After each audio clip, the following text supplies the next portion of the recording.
నీ వల్ల ఇవాళ ఏం ప్రాబ్లం అవుతుందో తెలుసా? కరడు కట్టిన అనలిస్టులు ఇవాళ కమ్యూనిస్టులు అయి మళ్ళా ఆట మొదలెట్టిర్రు. ఏమని ఆట మొదలెట్టిరు తెలుసా? అరే దరిద్రుడా, ఇవి నీకు చూపిస్తే ఇప్పుడు ఏది చేయది నువ్వు నాకు తీసే కదా బ్లూటూత్ సాక్షి ఏమో ప్రజాశక్తి అదే సంఘ్ పరివార్ మీద ప్రజాశక్తి క్లిప్పింగ్ అది ఏడా వాట్సాప్లో ఉంది చూడు, గ్రూప్ వాట్సాప్. నేను తీసుకుంటా కదా నాకు బ్యాక్ ఏమైంది అది ఎందుకు అయితే దీంట్లోది అది క్లిక్ కింద కింద. అరే రాఘవ, నీ వల్ల ఇప్పుడు ప్రాబ్లం ఏమవుతుంది తెలుసా? ఇగో ఇది ప్రాబ్లం అవుతుంది. చిలుకూరు ప్రధాన అర్చకునిపై సంఘ్ పరివార్ దాడి. సిగ్గు శరం మనిషి పుట్టుక పుట్టినావా అని అంటున్నా. ఒక అయ్య కుట్టినోడు ఇట్లాంటి చాతలు చేస్తాడరా? నేను ఇట్లనే మాట్లాడతా. నీ బ్రిగేడ్ ఏదో ఉందో కుర్చీ మడత పెట్టి పెట్టుకో, ఎడబెట్టుకుంటూ పెట్టుకో. సంఘ్ పరివార్ దాడి అని చెప్పి గొయ్యలా రాస్తున్నారు పేపర్లలో. నీకు తెలుసారా సంఘ్ ఎంత ఇవాళ నువ్వు రామరాజ్యం అని అన్నావు చూడు, రామరాజ్యానికి ఆ బాలరాముడికి ఇలా ప్రాణప్రతిష్ఠ పోసిందే నా సంఘ్, కరసేవ చేసిందే నా సంఘ్. ఇవాళ ప్రాణప్రతిష్ఠ చేసేటప్పుడు నీ ఇంటికి నా ఇంటికి అక్షంతలు పంచిందే నా సంఘ్. నీ లోపల నా లోపల ఎల్లప్పుడూ దేశానికి స్వాతంత్రం వచ్చి ఇన్ని సంవత్సరాలైనా రామభక్తి నిలబెట్టింది నా సంఘ్. కలియుగంలా బాలరాముడికి ప్రాణప్రతిష్ఠ పోసింది నా సంఘ్.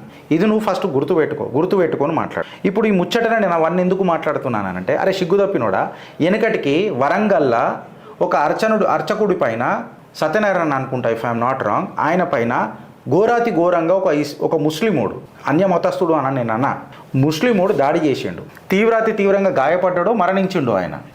మళ్ళీ ఆనాడు నీ రామరాజ్యం నీ సైన్యం ఏడవైందిరా? భయపడుతున్నారా? నిన్నగాక మొన్న ముత్యాలమ్మ దేవాలయం మీద దాడి జరిగింది. మళ్ళీ అప్పుడు ఎడగూసున్నారా? నువ్వు నీ అయ్య ఎడగూసున్నారా? మళ్ళా భూలక్ష్మి మాత దేవాలయం దగ్గర దాడి జరిగింది. ఆనాడు నువ్వు నీ అయ్య ఎడగూసున్నారా? ఒక అయ్య కుట్టిన వాళ్ళందరూ మీరందరూ మళ్ళీ నల్ల బట్టలు వేసుకున్న నల్ల మొక్క పోకులు ఫాల్తుగాళ్ళు అంతా ఎడగూసున్నారా? అంటే ఈ సోంబేరాడు నీకు అర్థం కాలేదు. వీడు వాడి యూట్యూబ్ ఛానల్ చూసా, గత 4 సంవత్సరాల నుంచి ఏడ్చింది ఆ ఛానల్. అరే నిన్నగాక మొన్న నువ్వు సంవత్సరం తిరగలేదు గిరీష్, నువ్వు యూట్యూబ్ ఛానల్ పెట్టి దగ్గర 3 లక్షల సబ్స్క్రైబర్స్ ఉన్నారు నీకు. ఒక్కడవే సైన్యమై నడిపినావు. 3 లక్షల సబ్స్క్రైబర్స్ దగ్గర ఒక 10, 12, 15 తగ్గి ఉండొచ్చు. 3 లక్షల మంది ఉంటే ఈ పోటుగాడు 4 సంవత్సరాల నుంచి నడుపుతుంటే ఆ యూట్యూబ్ ఛానల్కి 6,000 మంది ఉన్నారు.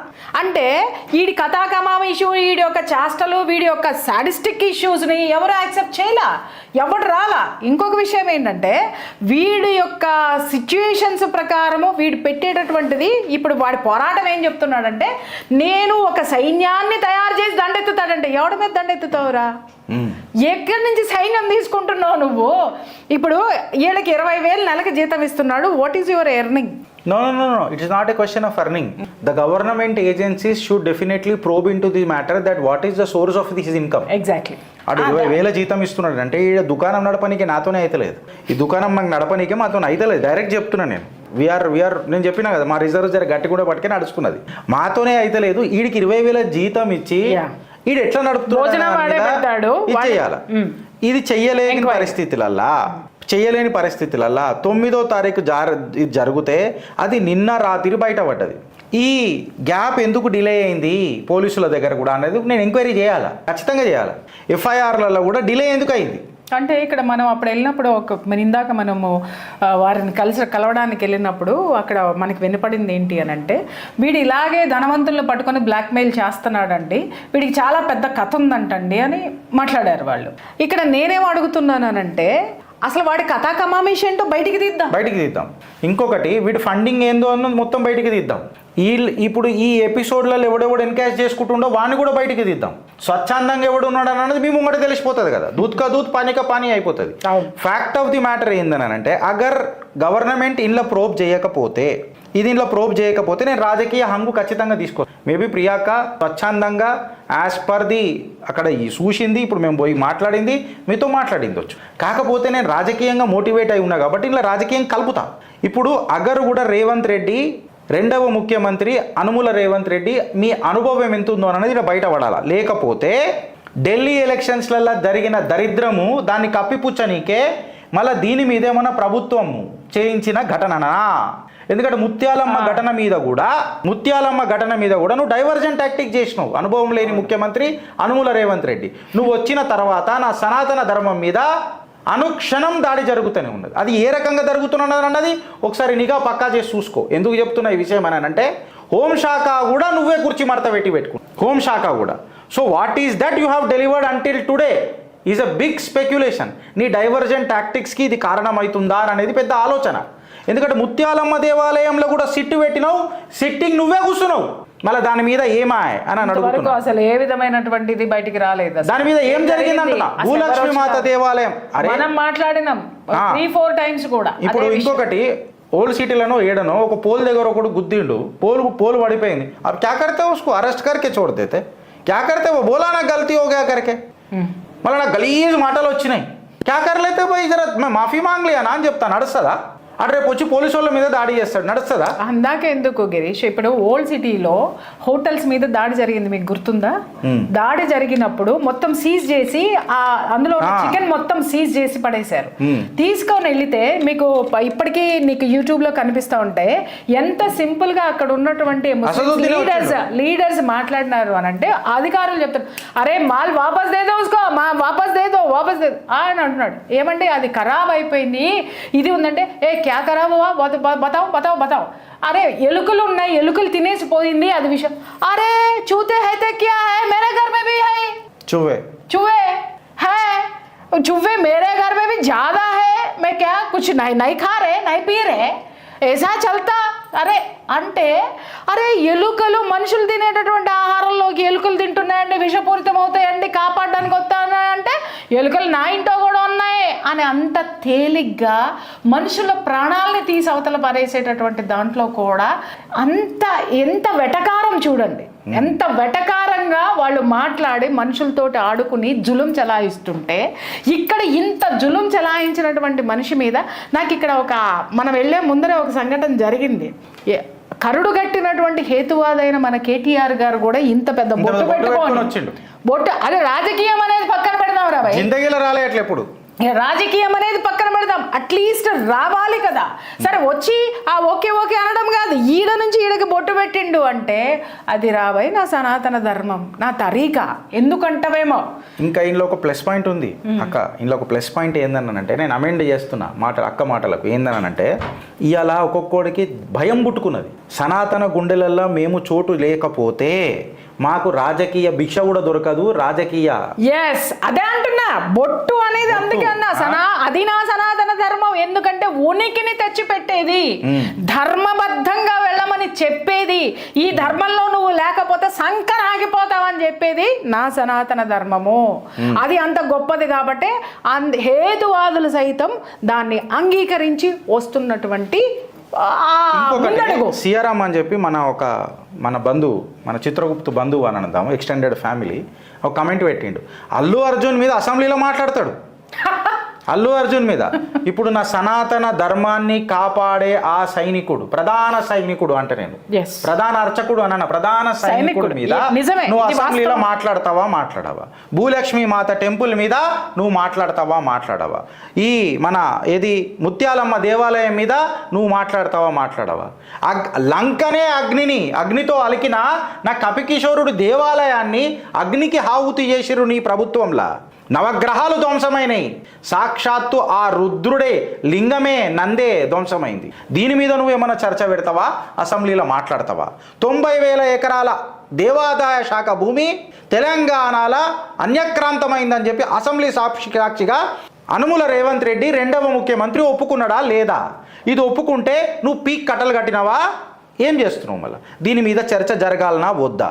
ఇక్కడ నాకు ఒకటి కూడా కనిపించింది, మీరు అన్నారు చూసారా టాపిక్ డైవర్ట్ చేయడం అనేది. ఇక్కడ నాకు ఢిల్లీ ఎలక్షన్స్ లో ఇజ్జత్ పోయింది, రేవంత్ రెడ్డిది ఇజ్జత్ పోయింది. ఇప్పుడు అదే ఆ విషయం మాట్లాడుకుంటేనే దానికే వస్తున్నా నేను. ఈ మధ్య కాలంలో రాజకీయ నాయకులు టాపిక్ ని డైవర్ట్ చేయడానికి వాళ్ళు చేపట్టే టాక్టివ్నెస్ అన్ని ఇన్ని కాదు, విన్యాసాలు అన్ని ఇన్ని కాదు. ఇవాళ మన హిందువు మీదకి ఉసిగొల్పి ఇది చూడు అంటే ఎవడూ మాట్లాడకుండా అరే చూడండిరా హిందూ ధర్మం ఎట్లుందో, ఉగ్రవాదులు ఉన్మాదులు అని మాట్లాడడానికి. ఎందుకంటే నేను ఒకళ్ళిద్దరికి సోకాల్డ్ ఇందాక మనం ఇదిగో చూసాం కదా, ఈ యొక్క ఈ ప్రజాశక్తి ఈ కమ్యూనిస్టుల యొక్క వీడియోలు చూసా. వాళ్ళు ఎంతసేపు ఏం మాట్లాడుతున్నారంటే మతపరమైనటువంటి సంఘాలు పెట్టుకుంటే వచ్చేది ఇదే, మతపరంగా మాట్లాడి ఇలాంటివి తీసుకొస్తే వచ్చేది ఇదే. చివరికి రంగరాజన్ గారిని ఎలా తీసుకురావడానికి వాళ్ళు సిద్ధపడిపోయారంటే, నువ్వు ఈ సంఘం పెట్టావు కాబట్టే ఇంకొకటి ఈ సంఘాలు లాంటివి పెట్టి నీ మీదకి దాడికి వచ్చారు, నీ కన్నుతో నువ్వే పొడుచుకున్నావు, నీవు నేర్పిన విద్యయే కదా నీరజాక్ష. అంటే విప్లవం ఉంది ఇక్కడ, నువ్వు చేసిందంతా తిరుగుబాటుతనము. ఇక్కడ ఉన్నటువంటిదంతా కూడా ఇందాక అన్నాం కదా ఆల్ ఖైదాలు మిలిటెంటు. సో ఉగ్రవాద సంస్థలు హిందూ సంస్థలు అనేది ప్రూవ్ చేసే ప్రయత్నంలో ఉన్నారేమో. దయచేసి వాటిని విత్డ్రా చేసుకోండి. ఎందుకనంటే మీరు ఎన్ని యాక్టివ్నెస్లు కనపడినా ఇవాళ హిందూ చాలా జాగృతమయ్యాడు. ఎంత జాగృతమయ్యాడు అనంటే ఇవాళ యూట్యూబులు రాయకపోవచ్చు, యూట్యూబులు చూపించకపోవచ్చు, కానీ ఈ ట్యూబుల్లో మాత్రం ఉన్నాడు ఆయన. ఎన్ని లక్షల మంది అక్కడికి వెళ్ళిన తర్వాత చెప్పారు ఆయన, నిన్నటి నుంచి 50,000 ఫోన్ కాల్స్ వచ్చినాయి. ఇంకా వస్తూనే ఉన్నాయి ఫోన్ కాల్స్. మనుషులు వస్తూనే ఉన్నారు, చేస్తూనే ఉన్నారు. ఎప్పుడైనా సరే చూస్తున్నా ఓపిక కొంతవరకే ఉంటుంది. ఎప్పుడు కూడా పేషెన్స్ని ఓర్పుని పరీక్షించొద్దు.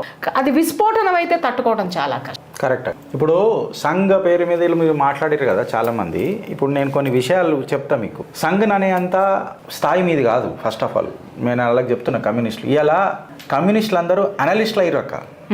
అనలిస్టులు అయ్యి మీరు చలామణి ఏదో పెద్ద రాయనికి ప్రయత్నం చేస్తున్నారు. అయితే ఇప్పుడు సంఘ్ అని చెప్పి మీరు రాసిరు కదా, లేదా నా సనాతనంలా ఇప్పుడు అక్క అన్నట్టు నువ్వు ఒక సంస్థ పెట్టినావు కాబట్టి చిన్న గీత పక్కన పెద్ద గీత గీసిండు, ఆ గీతకు మీరు బలైనరు అని చెప్పి మీరు రాస్తున్నారు కదరా. నేను ఒక విషయం అడుగుతున్నా. బలవడం కూడా కాదు, నువ్వు తయారు చేసావు, ఇది ఇంత భయంకరమైంది. అయితే నేనేం అడుగుతున్నా మీకు, మీరు నిజంగా మనిషి పుట్టుక పుడితే, నాకు ఆమెలాగా సౌమ్యంగా మాట్లాడడం రాదు, మీరు మనిషి పుట్టుక పుడితే ఒక అయ్య కుడితే డైరెక్ట్ అడుగుతున్నా. మళ్ళీ వేరే దాంట్లల్లో పండుగల పబ్బాలకు కూడా కిరికిర్లు ఉన్నాయి. కొన్ని అన్య మతాలల్లో పండుగల పబ్బాలకు కూడా కిరికిర్లు ఉన్నాయి, రక్తపాతాలు ఉన్నాయి. దాని మీద రాయండ్రి, మళ్ళీ దాని మీద రాయండ్రి మాట్లాడు. ఇక్కడ ఒకటే గిరీష్, నేను ఇది ఇంకా నాది ఇంకా పూర్తి కాలేదు. మీరు మత సంస్థలు మతం పేరిట ఇలాంటివి చేయడము, ఈ మతాలకు సంబంధించినటువంటివి ఇవన్నీ చేయడము, మత ప్రచార సంస్థలు పెట్టడము, ఇవన్నీ కూడా లీడ్ చేస్తానని మాట్లాడుతున్నారు. మత ప్రచారము సనాతన ధర్మం మాత్రమే చేస్తుందా? ఎన్ని మందిరాలు ఉన్నాయి? మందిరాల్లో చెప్పేదేంది కాదు, నాకు ఇది చెప్పమని చెప్పి మందిరాల్లో జరిగేదేంది? మతం నా సనాతన ధర్మంలో ఉన్న హైందవుడు ఎప్పుడూ కూడా నా మతంలోకి రమ్మని ఎవరిని పిలవలా. నా మతాన్ని కాపాడుకుంటానని కాపాడుకోవడమే చచ్చిపోతున్నాం మేము ఇక్కడ. కానీ నా మతంలోకి రండి లాగినాల గురించి మాట్లాడే దమ్ము ధైర్యం వీళ్ళకి ఎందుకు లేదు అని అడుగుతున్నాను. అది మతోన్మాదం కాదా? దాన్ని ఏమంటారు?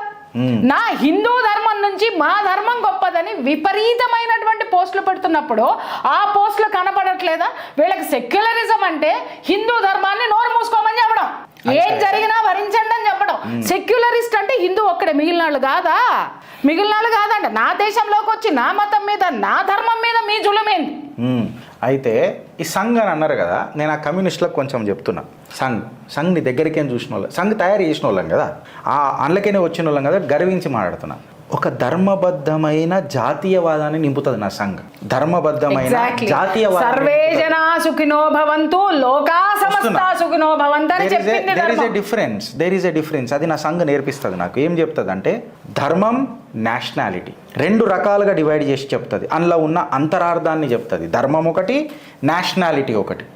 నేషనాలిటీలో మళ్ళా ఈ ధర్మాన్ని కలుపుతుంది. ఎందుకంటే దేశ ప్రేమనే దైవ ప్రేమ అని చెప్పి యుద్ధంలో కూడా భారతాన్ని పెట్టింది ఆనాడు నా సనాతనం.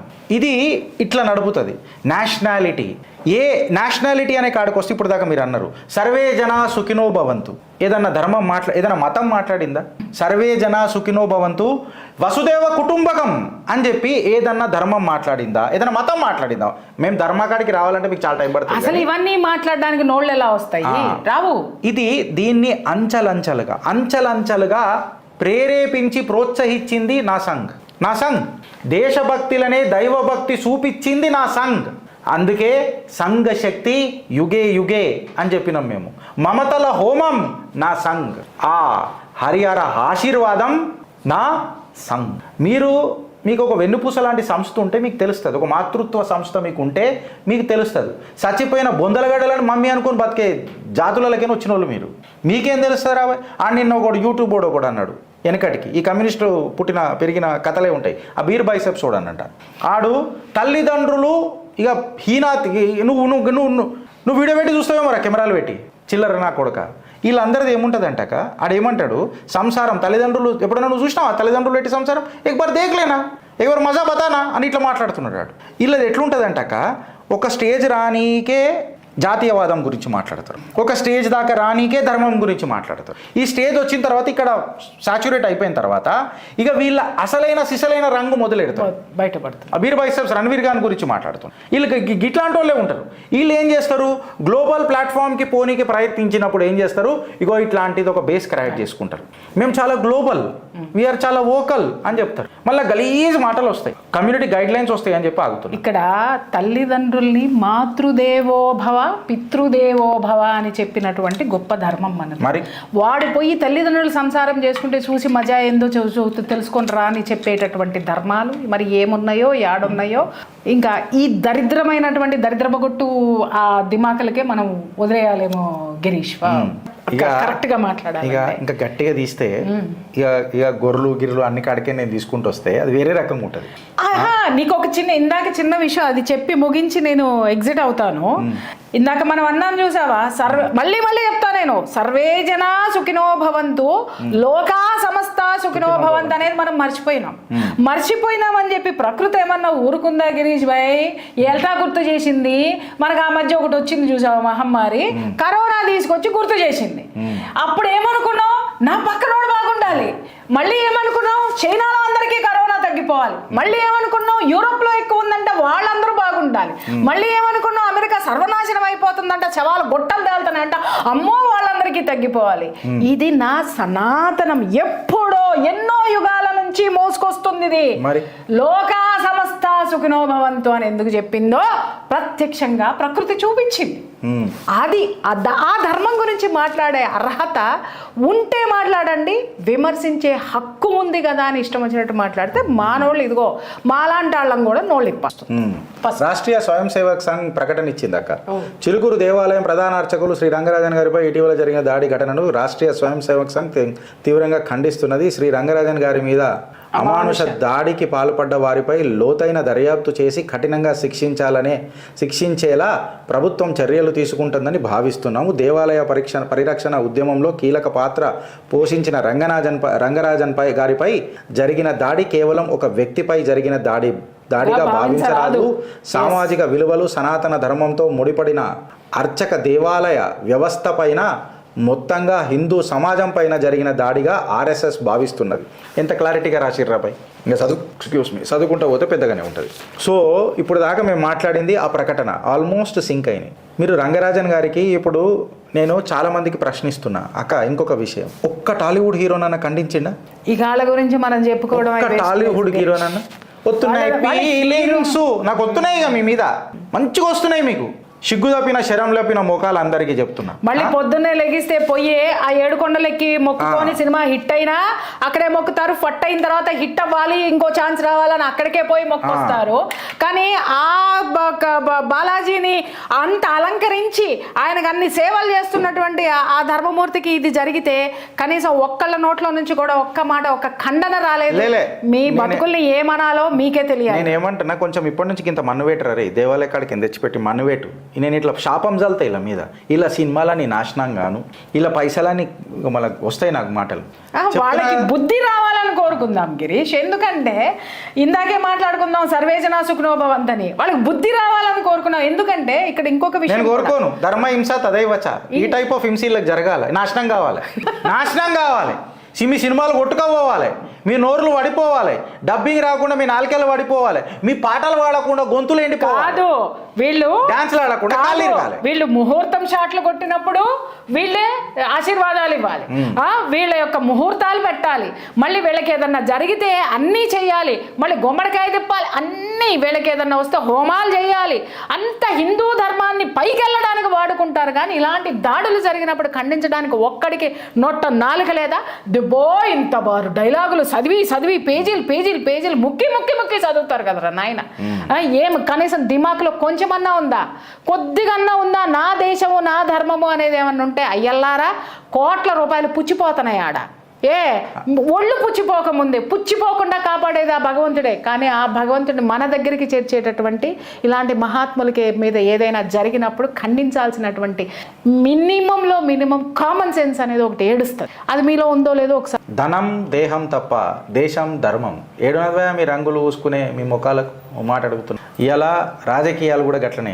ఆ కాడికి వస్తే ఇవాళ ముఖ్యమంత్రి దీని మీద సంపూర్ణ బాధ్యత తీసుకోవాలా, సమిష్ట బాధ్యత తీసుకోవాలా, తీసుకొని దీని మీద ఏమైందో అనేది ఒక డీటెయిల్డ్ ఎంక్వైరీ పెట్టాలా, ఇవ్వాలా. డీటెయిల్డ్ ఎంక్వైరీ ఏమున్నదని బద్దలు వలగొట్టరు. ఆడికి మళ్ళీ ఒకసారి వెన్నులో నుంచి వణుకు పుట్టాలా. అది ఎవడైనా సరే.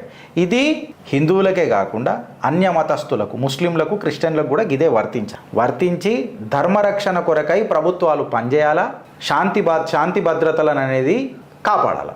ఇది ఇవాళ చిత్రగుప్త ఇస్తున్న పిలుపు. ఈ రోజు ఇలా జరిగిన దానికి ఇంత నిమ్మక నీరెత్తినట్టుగా కూర్చున్నటువంటి ఈ ప్రభుత్వాలు అదే ఒక చర్చిలో ఒక పాస్టర్ మీద కానీ లేకపోతే ఒక దర్గాలో ముల్లా మౌల్యాలకు కానీ జరిగితే ఇవాళ ఈ పాటికి ఏమై ఉండేది? అది కాదు, ప్రతి హిందువు పొయ్యి స్పందించిన వాళ్ళని అడుగుతున్నాను, చూసి నోళ్ళు తెరుచుకొని చూసే వాళ్ళని అడుగుతున్నాను. అద్దంలో చూసుకుని ఒకసారి వేసుకోండి మీ మీద మీరే. ఎందుకంటే అసహ్యం వేస్తుందండి. కూపస్థ మండూకంలాగా పడుకొని కూర్చొని పొద్దున్నే లెగిస్తే దిక్కుమాలినటువంటి చేష్టలతోటి ఏం బతుకుతున్నారండి? నేను బతికితే సరిపోయిందని అనుకుంటే సరిపోయిందా? ఇలాంటివి రాకపోతే రేపు పొద్దున మన గడపలకి తొక్కితే ఇంత దరిద్రమైన జాతిని నేను నిజంగా నా తెలుగు జాతి అవ్వడం అనేది నా దరిద్రం, అందుట్లో పుట్టడం నా దౌర్భాగ్యం. భారతదేశంలో భారతీయురాలుగా పుట్టడం గర్వం అయితే ఇలాంటి ఈ చల్లం లేనటువంటి ఈ యొక్క జనం మధ్య ఉండాలి అని అంటే నిజంగా జై హింద్. ఇంకొకటి లాస్ట్ కన్క్లూడ్ చేస్తున్నా ఈ టాపిక్. అట్లీస్ట్ మతం కాదు మనది, ధర్మం. మన ధర్మం హిందుత్వ. జాతి అనేవాడన్న మాట్లాడితే నీ కులం గిలం గోత్రం ఆది ఇది నీది అది నీ వర్గం నీ వర్ణం ఇవన్నీ మాట్లాడకు. ఒకటే మాట చెప్పు, నీ జాతి ఏంది అని అంటే భారతీయత అని చెప్పు. బటేంగే తో కటేంగే. అరే రాఘవ, ఇవాళ నువ్వు చేసిన కథకు ఇలా సనాతన బంధువులందరూ తలదించుకోవాల్సి వస్తుంది. ఇది నువ్వు గుర్తుపెట్టుకో. దేవుడు నీకు సద్బుద్ధి ఇస్తాడని చెప్తున్నా. లేకపోతే ధర్మహింస తదైవచ. అగ్నితో అలుకుతాం బిడ్డ, అగ్నితోని అలుకుతాం. ఇది నువ్వు యాది పెట్టుకో. ఇవాళ మనం అక్కడ వచ్చిన వాళ్ళల్లో కూడా మనం ఎంతమందిని చూసామమ్మా? వాడు గనక ఒకవేళ ప్రభుత్వము లేకపోతే చట్టము ఏ చర్యలు తీసుకోకపోతే వాడిని ఇదే సమాజంలోకి రానివ్వండి, మేము చూసుకుంటామని చెప్పి నేను చెప్తున్నా. యువకుల దగ్గర నుంచి ముదుసలి వరకు కూడా రెడీగా ఆడవాళ్ళు మహిళలతో సహా చీపుర్లు చాటలు కత్తులు కటార్లు పట్టుకొని సిద్ధంగా ఉంటారేమో. రాఘవరెడ్డి నేను చెప్తున్నాను, లోపలే ఉండు, బయటికి రా. అర్థమైందా? థ్యాంక్ యూ అక్క. Thank you so much.